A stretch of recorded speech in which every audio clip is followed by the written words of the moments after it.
오늘은 마더스데이, 어머니 날입니다. 우리 주위에 계신 어머니들께 인사하겠습니다. 어머니 사랑합니다. 어머니 감사합니다. 어머니 사랑합니다. 어머니 감사합니다.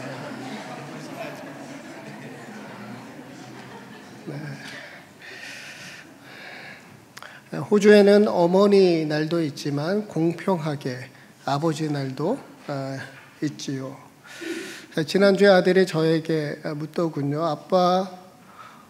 아버지 날에 선물 받을래? 어버이날에 선물 받을래? 청소년 아들이 생각해 주는 것만으로도 고맙지요. 너희들 편한 대로 해. 어버이날에 함께 줘도 좋고 아버지 날에 줘도 괜찮아. 그렇습니다. 오늘은 어버이 주일입니다.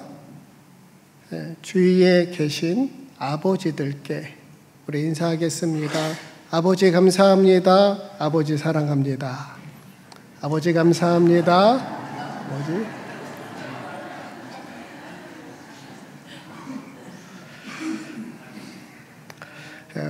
흔히 우리는 언제나 부모님은 우리 곁에 계실 거라 생각합니다. 모든 걸 다 받아주시니 편한 마음에 때로는 부모님 마음 섭섭하고 불편하고 노엽게 할 때도 있어요. 안 그래야지 하면서도 불쑥 튀어나오는 말들, 부모님 가슴에 몫을 박는 행동들, 뒤늦게 죄송한 마음에 이제는 효도해야지 마음 먹지만 이미 부모님은 연로하시거나 세상을 떠나시어 뒤늦은 후회로 가슴 치는 일은 없어야 할 텐데요. 오늘 마더스데이, 어머니 날이니까 이맘때가 되면 늘 생각나는 또 부르던 노래지요. 윤춘병 목사님이 쓰신 가사에 박재현 목사님이 곡을 붙이셨어요. 어머님 은혜. 옛날 어린이 찬송가에 실렸고 또 초등학교 음악 교과서에도 실려 국민 노래가 되었습니다. 윤춘병 목사님은 평안남도 중화군에서 태어나셨습니다. 1945년 해방 직후 월남하셔서 끝내 고향으로 돌아가지 못하셨어요. 38선을 넘어오던 날, 이 마을 앞 소나무 밑에까지 어머니가 따라 나오셨고 눈물을 닦으시며 말씀하셨대요. 이제 가면 언제 오는 거냐? 설마 그게 어머니의 마지막 모습일 줄이야. 남한에서 목사님은 병을 얻어 사경을 헤맬 때 북에 계신 어머니가 너무나도 보고 싶었고 어머니에 대한 그리움을 써 내려간 시가 어머님 은혜입니다. 음악 교과서에는 2절까지만 수록되었는데 원래는 3절까지 있는 노래입니다. 이 가사 중에 주님이란 단어가 특정 종교를 연상시킨다고 해서 3절은 생략되었다고 하네요. 생략된 3절 가사입니다. 산이라도 바다라도 따를 수 없는 어머님의 큰 사랑, 거룩한 사랑. 날마다 주님 앞에 감사드리자. 사랑의 어머님을 주신 은혜를. 사랑의 어머니 주신 은혜 감사하며 어머님 은혜 1절부터 3절까지 함께 부르겠습니다.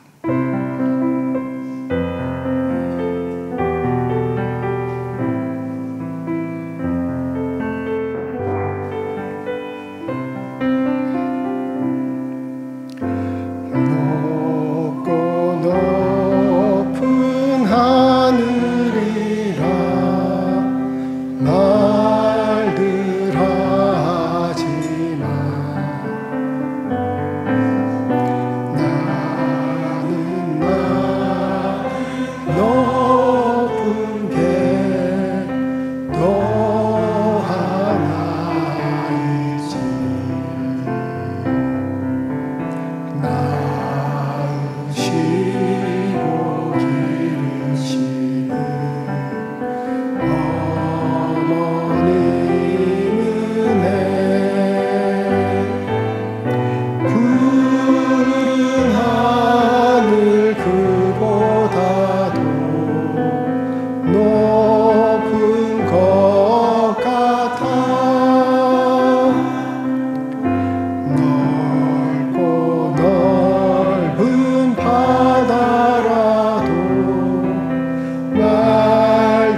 오늘 본문 10절, 11절 말씀 우리 함께 읽겠습니다. 한나가 마음이 괴로워서 여호와께 기도하고 통곡하며 서원하여 이르되 만군의 여호와여 만일 주의 여종의 고통을 돌보시고 나를 기억하사 주의 여종에게 아들을 주시면 내가 그의 평생에 그를 여호와께 드리고 삭도를 그의 머리에 대지 아니하겠나이다. 한나 그 이름의 뜻은 은혜입니다. 에브라임 사람 엘가나의 아내로 남편의 지극한 사랑 받았으니 한나는 은혜 받은 여인입니다. 그러나 마음이 괴로워요. 하나님 앞에 나아가 기도하며 통곡합니다. 서원 기도까지 드립니다. 만일 주의 여종의 고통을 돌보시고 나를 기억하사 아들을 주시면 내가 그의 평생을 하나님께 드리겠나이다. 한나는 남편의 사랑을 받고 은혜 받은 여인이지만 여전히 하나님 은혜를 간구합니다. 엄마가 되고 싶었어요. 아이 갖기를 원했어요. 얼마나 그 마음이 괴롭고 간절했으면 하나님 앞에 기도하며 통곡합니다. 그러다 엘리 제사장으로부터 오해받고 꾸중까지 들어요. 그런데도 한나는 기도하는 걸 멈추지 않았고 하나님께 은혜 입기를 원하지요. 더욱이 아이를 주시면 그 아이를 하나님께 온전히 드리겠다 고백합니다. 하나님께서도 그런 한나의 기도 거절하지 또 외면하지 않으셨지요. 우리 하나님은 긍휼이 많으시고 은혜로우시니까 은혜를 구하는 한나에게 한없는 은혜 베풀어 주십니다. 아들을 주셨어요. 내가 여호와께 그를 구하였다. 사무엘은 기도의 응답입니다. 은혜로 낳은 아들입니다. 은혜로 주신 하나님 선물입니다. 아기 사무엘을 낳고 어머니 한나는 얼마나 행복했을까. 어머니 한나에게 사무엘은 얼마나 사랑스럽고 자랑스러운 아들이었을까. 그런데 그 모든 게 하나님 은혜임을 알기에 어머니 한나는 그 아이를 위해 조금도 망설이지 않고 하나님께 드립니다. 사무엘상 1장 27절 28절 말씀 함께 읽습니다. 이 아이를 위하여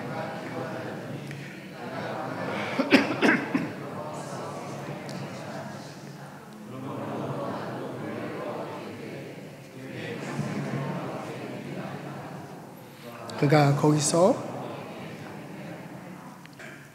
하루는 하나님께서 천사를 불러 세상에서 가장 아름다운 것을 가지고 오라 말씀하십니다.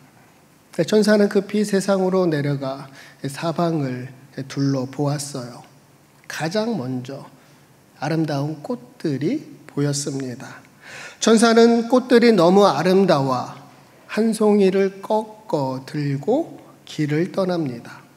길을 가다 방긋 웃는 어린 아이를 만나요. 천사는 어린 아이의 웃음도 너무 아름다웠지요. 그래서 그 어린 아이의 웃음을 가지고 다시 길을 떠납니다. 그러자 이번에는 아기를 품에 안은 이 엄마의 사랑스러운 모습이 보이는 거예요. 천사는 마지막으로 엄마의 사랑을 손에 쥐고 길을 떠나며 이렇게 생각합니다. 이 세 가지만 들고 가면 하나님께서 기뻐하실 거야.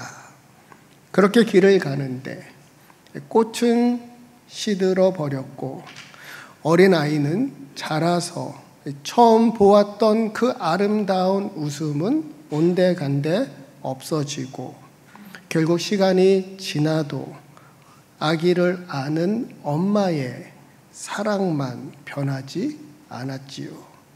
해서 천사는 세상에서 가장 아름다운 것으로 어머니의 사랑을 가지고 하나님 앞에 나아갑니다.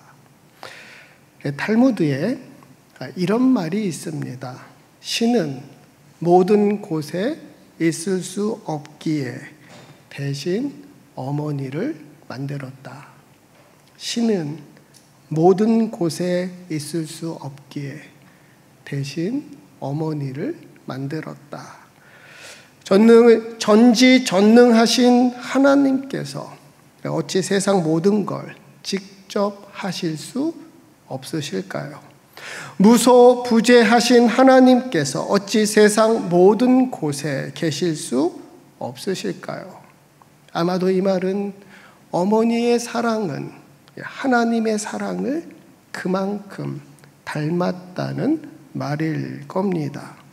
하나님은 영이시니 어머니 사랑을 통해 우리에게 하나님 사랑 보여주시고 어머니 은혜 통해 하나님 은혜 깨닫게 하신다.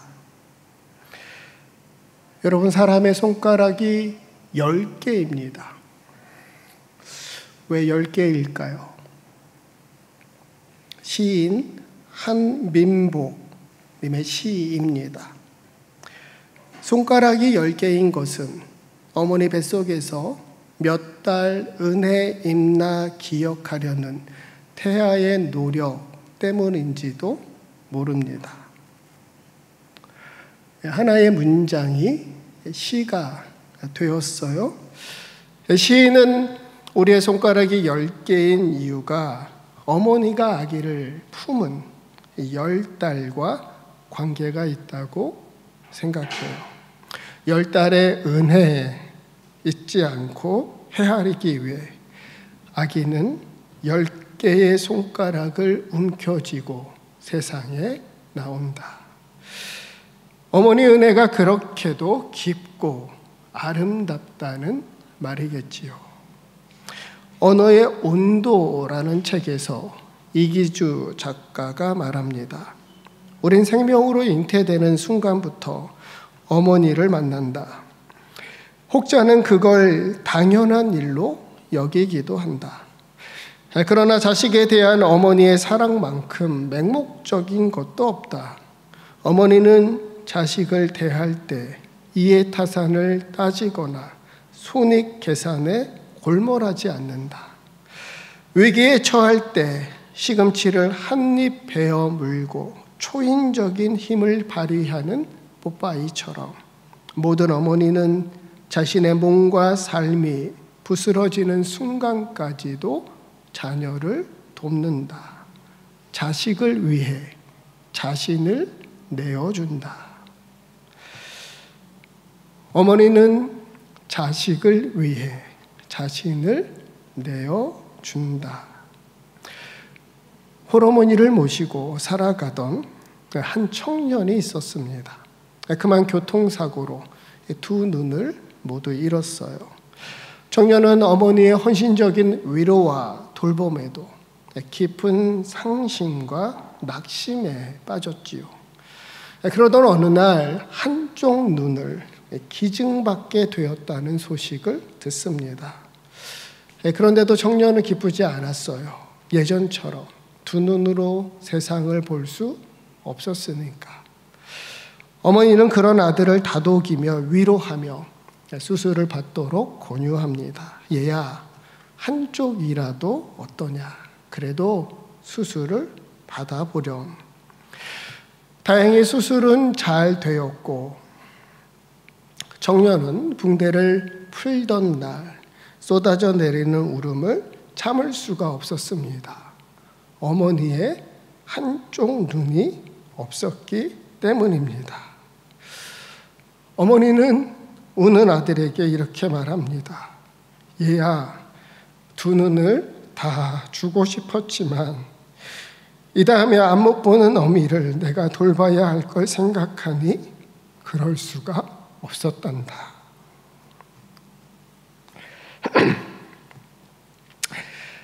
세상에서 가장 슬픈 어머니의 편지 아닌가 싶습니다. 세월호 희생자인 단원고 여학생 어머니가 합동 분향소에 남긴 글입니다. 엄마가 모든 걸 잘못한 죄인이야. 몇 푼 벌어보겠다고 일하느라 마지막 전화 받지 못해서 미안해. 엄마가 부자가 아니라서 미안해. 없는 집에 너같이 예쁜 애를 태어나게 해서 미안해. 엄마가 지옥 갈게.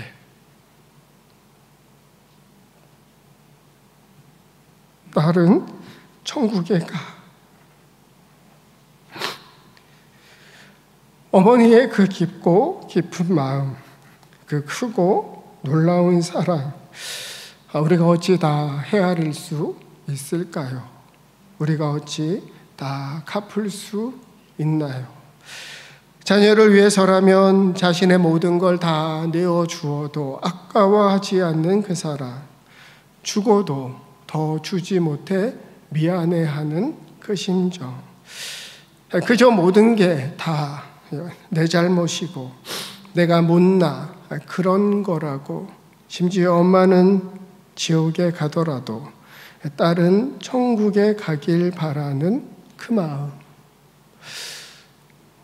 푸른 하늘보다 높고 푸른 바다보다 넓은 어머니의 큰 사랑, 거룩한 사랑입니다. 세상의 모든 게 다 변해도 조금 더 변하지 않는 세상에서 가장 아름다운 어머니 사랑입니다. 그래서 성경에서도 하나님 사랑을 어머니 사랑으로 표현합니다. 이사야 49장 14절 15절 말씀 우리 함께 읽겠습니다.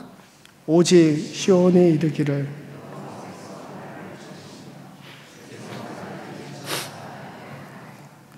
연여지 그 젖먹는 자식을 잊겠으며 자기 태여서 난 아들을 긍휼히 여기지 않겠느냐. 그들은 혹시 잊을지라도 나는 너를 잊지 아니할 것이라. 아동문학가 최효석 목사님 이야기입니다. 목사님은 잘한 일이 별로 없는데 한 가지 있다면 평생 어머님을 모신 거랍니다. 6남매 중 막내셨어요. 어쩌다 보니 형들이 어머니 모실 형편이 되지 않아 목사님이 모셨답니다. 어머니는 혼자 계실 때도 소리내어 기도하셨고 언제나 목사님 위에 기도하셨지요. 목사님이 그만큼 된 것은 모두 어머니의 기도 덕분이랍니다. 그러면서 이렇게 말씀하세요. 인간이 세상에 태어나서 처음 들어가는 학교는 어머니라는 학교다. 어머니의 무릎은 우리의 교실이다. 어머니의 가슴은 우리들의 교과서다. 어머니는 가장 위대한 교사요, 설교자요, 안내자였다. 사람이 사람 된 것은 어머니의 영향이라고 할 수 있다. 어머니가 돌아가셨다 하더라도 어머니의 사랑을 늘 기억해야 한다. 어머니만큼 나를 믿는 사람은 이 세상에 없다. 그래서 어떤 이는 어머니는 바보라고 말한다. 바보처럼 나를 믿기 때문이다. 마지막으로 부모님 살아 계실 때 꼭 해드려야 할 45가지란 책에서 아침편지 고도원 작가님 말합니다. 부모님이 돌아가신 지도 벌써 10수년이 지났다. 부모님 없이 사는 것에 많이 익숙해졌지만 지금도 순간순간 울컥할 때가 많다. 못다한 효에 대한 회한이 크다. 잘해드리고 싶어도 영원히 곁에 계시지 않는다는 사실에 무력감을 느끼곤 한다. 이제 나도 장성한 아들, 딸의 아버지가 되었다. 비로소 돌아가신 부모님을 진정으로 이해하게 되었다. 지금 부모님이 살아 계신다면 당신은 정녕 행복한 사람이다. 당신에겐 아직 기회가 남아 있으니까. 시간은 많지 않다. 뒤로 미루거나 미루지 말고 바로 시작해야 한다. 더 늦기 전에.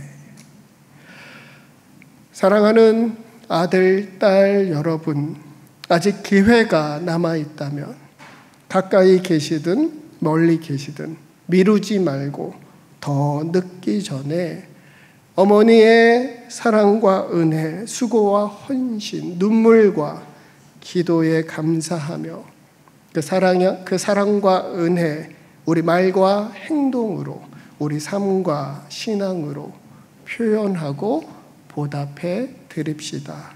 한 번 더 연락드리고, 한 번 더 찾아뵙고, 한 번 더 표현하고, 한 번 더 기도하며 아버지, 어머니, 우리 부모님을 사랑하고 공경합시다. 오늘 어버이 주일, 그런 우리에게 주신 하나님 약속의 말씀, 신명기 5장 16절 함께 읽습니다. 내 부모를 공경하라. 그리하면 내 하나님 여호와가 내게 주신 땅에서 내 생명이 길고 복을 누리리라. 아멘.